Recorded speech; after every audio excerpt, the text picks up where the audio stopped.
Үй тоқта камаз басады. Кеудемнен қолымды ал, жынды. Ох, кешір.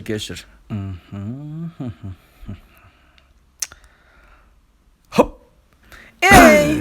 Мама, мынаға мен мороженыйымды алып алды. Не істедің? Кішкентай қыздың балмұздағын тартып алған нес? Кішкентайларға көп тәтті жеуге болмайды.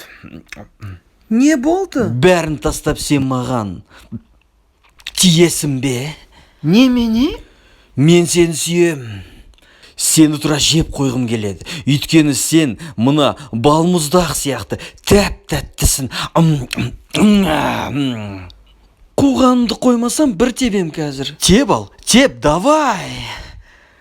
Мықты болсан, аяғымды басыма жеткізе аласың ба? Жоқ әлде мен теп алмайым дейсің ба?